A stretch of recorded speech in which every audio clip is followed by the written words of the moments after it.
¿Qué onda? Les decía que el controlador de las preguntas va a funcionar de manera distinta y les voy a explicar por qué. Este es el flujo que tendría que realizar hasta este punto. Todavía vamos a cambiar muchas cosas. Bueno, no muchas, pero algunas cosas. Una aplicación que tratara de consumir nuestro API. Primero haría una petición a... Obviamente aquí va a API versión 1, pero voy a obviar esa parte. Y solo digamos que haría una petición a polls, ¿no? Y esto le traería un arreglo de encuesta, ¿no? Encuesta uno, eh, encuesta 2, ¿sale? Y digamos que este mismo desarrollador que está consumiendo nuestro API quiere que alguno de sus usuarios conteste la encuesta uno. Entonces después haría una petición a polls eh, y el ID de la encuesta uno, ¿no? Entonces ID encuesta uno diagonal questions, ¿sale? Bueno, de hecho tendría que ser a post y esto le traería la información de la encuesta, ¿no? O la podría guardar de este arreglo, ¿no? Aquí también vendría la información que sería el título, como por ejemplo, mejores lenguajes.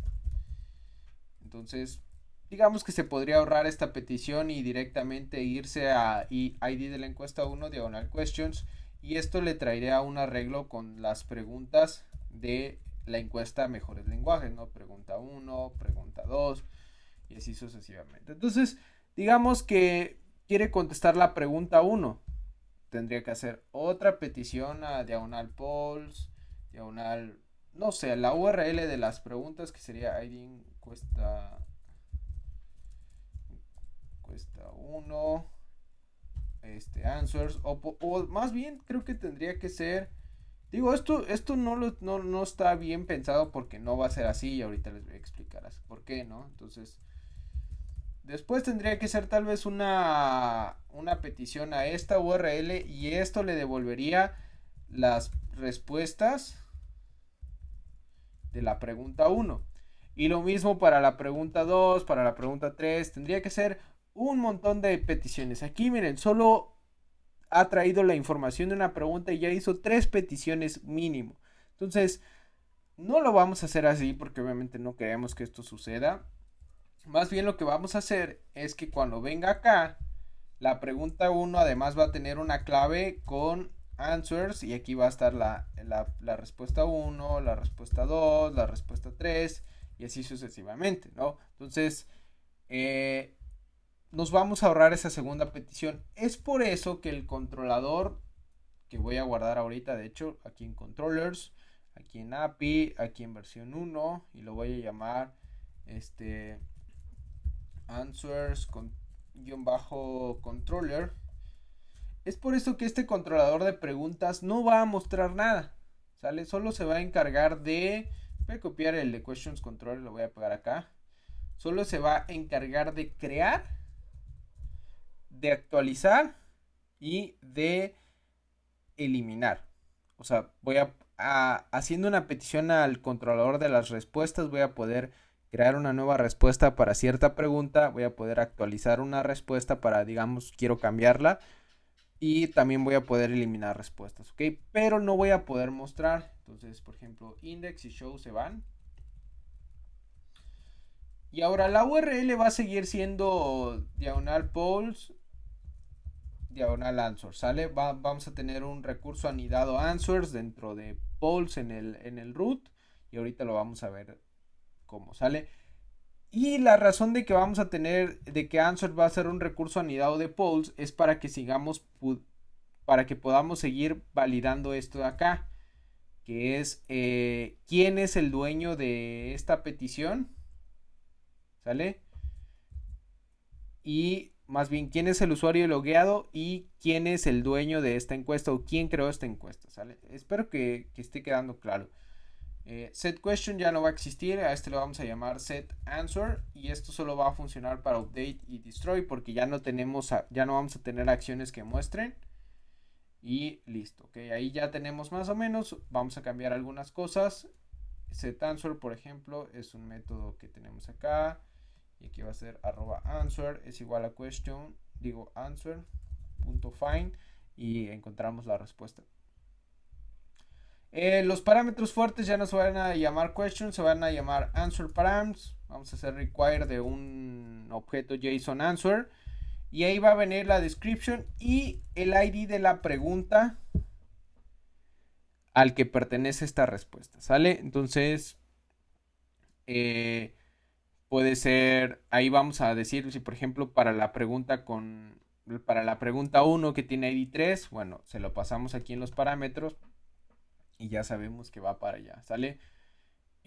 Ahorita todavía vamos a crear las pruebas, obviamente, pero creo que ya tenemos bastante código adelantado. Vamos a ir parte por parte. En este video particularmente vamos a ver cómo vamos a crear respuestas, ¿ok? Entonces aquí en request voy a crear un nuevo archivo al que le voy a llamar answers.spec.rb. Voy a copiar el de questions, que es el último que creamos, lo voy a pegar. Voy a borrar todo el contenido.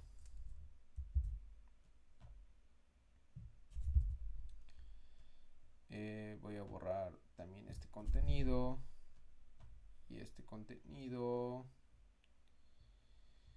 y listo. Solo vamos a tener post, put y delete, y los que son de mostrar, que son get, los eliminamos, ¿sale?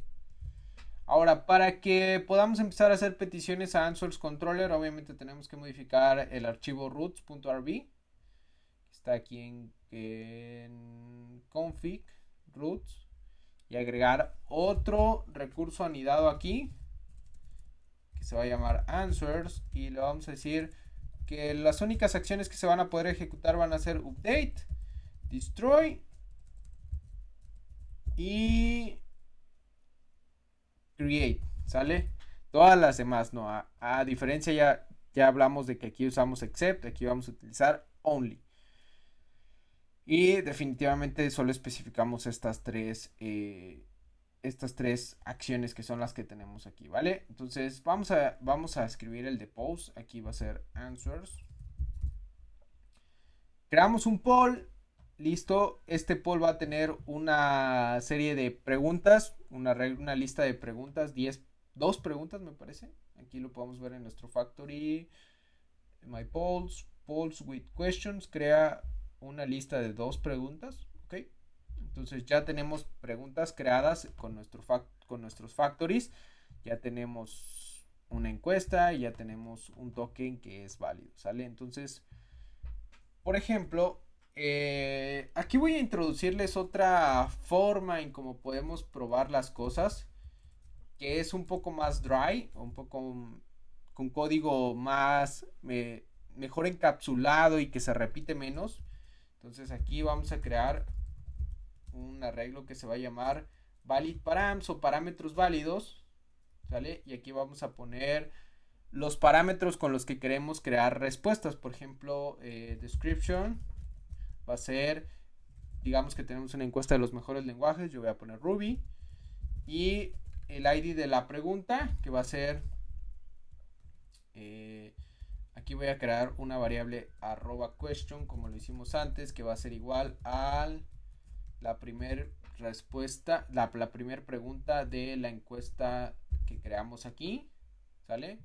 Entonces aquí va a ser @question.id, ¿sale? Entonces aquí ya tengo una serie de parámetros válidos, ¿vale? Los voy a encerrar en llaves porque son un hash. Estas llaves de aquí, recuerden que representan o delimitan un bloque de código de una sola línea en Ruby. En cambio, estas llaves que encierran esto delimitan la creación de un hash, ¿va? Entonces, esto de aquí, esta estructura es un hash. Y ahorita van a ver cómo lo vamos a utilizar. Entonces, con un usuario válido vamos a darle before each do end. Vamos ahora a crear preguntas. Entonces voy a copiar por aquí esto de acá. Solo que ahora aquí vamos a cambiar, en lugar de questions va a ser answers. Y aquí vamos, en lugar de pasar los parámetros, vamos a darle valid params, ¿va? O sea, estamos encapsulando lo que nosotros creemos son los parámetros válidos para crear una respuesta en este caso. Los estamos guardando en esta variable de acá. Ahora, ¿cómo funciona let en RSpeak? Let, en términos muy generales y para lo que lo vamos a estar utilizando acá, nos permite definir una variable o un método que retorna lo que retorne su bloque. Entonces, por ejemplo, esto retorna un hash. Y aquí va a ejecutar el método validParams. Entonces va a retornar esto. Y es como si nosotros lo hiciéramos así, miren. Así. Solo que es mucho más limpio y podemos estar reutilizando este método las veces que nosotros queramos en los lugares donde nosotros lo necesitemos. ¿Ok? Entonces vamos a crear una respuesta para la pregunta esta de acá, que en realidad es la primera pregunta de esta encuesta.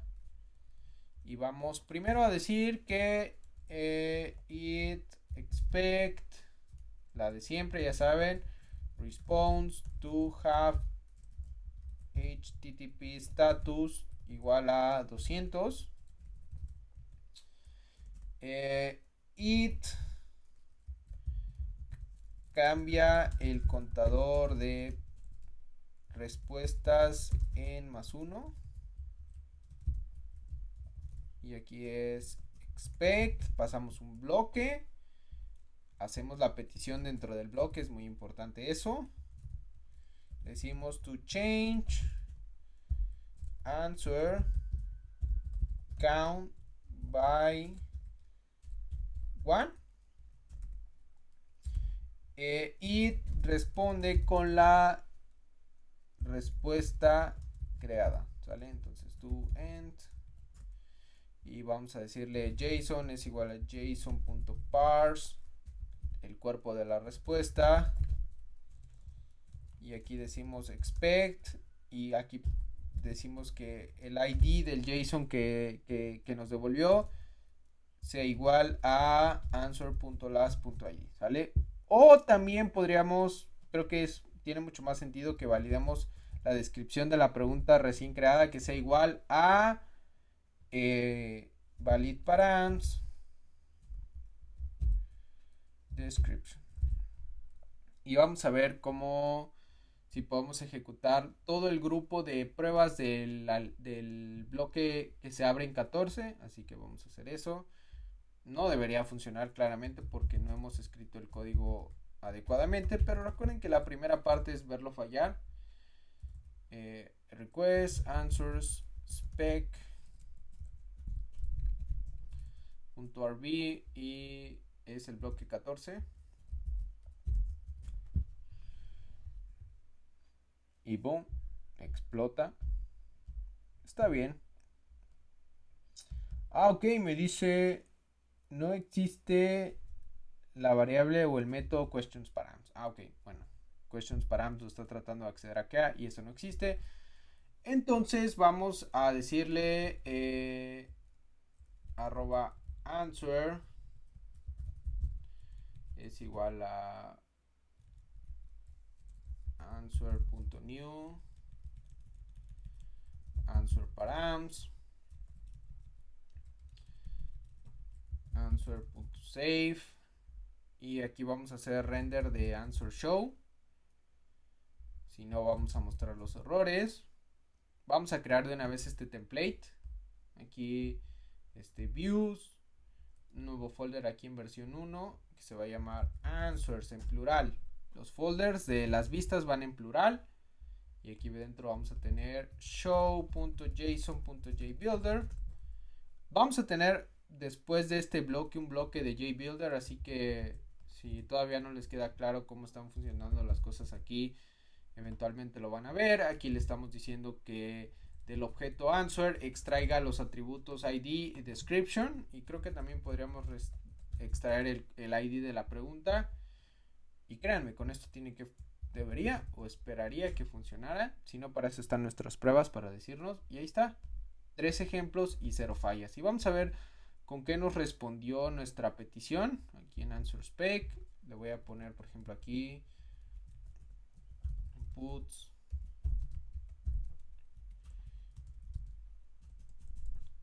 Creo que esa es una parte tediosa de desarrollar con TDD, no tenemos la oportunidad de ver nuestra aplicación funcionando y a veces eso te motiva un poco más. Pero bueno, ahí está. Entonces nos responde con una respuesta que es que tiene el ID 1, que la descripción o el texto de la respuesta es Ruby y el ID de la pregunta es 2. Entonces, ¿qué tal, por ejemplo, si yo cambiara aquí a ID 10?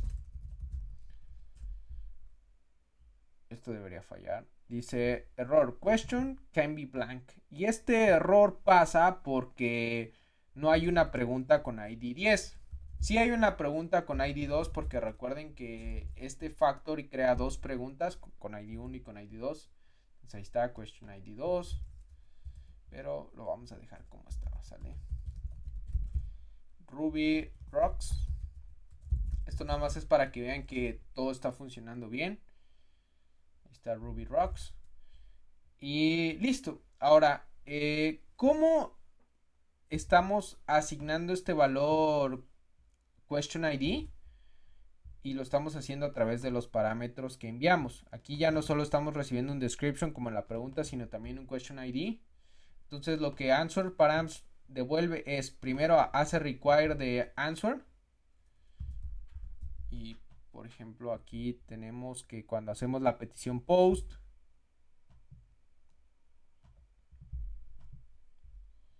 hace require de answer. Y aquí donde hacemos la petición post, le decimos que answer es esta clave. Y después sobre estos, el valor de answer, que en este caso es valid params, que sería todo esto de acá. Le decimos, ¿sabes qué? De ese hash solo permite description y question ID. Entonces, solo permite description y question ID. Si le pasáramos más parámetros, los borraría, los quitaría. Y aquí es donde le decimos qué pregunta es el ID de la pregunta a la que pertenece este answer y la descripción de la pregunta, y así es como guarda las preguntas. Entonces vamos a pasar a los siguientes en donde vamos a crear update y destroy.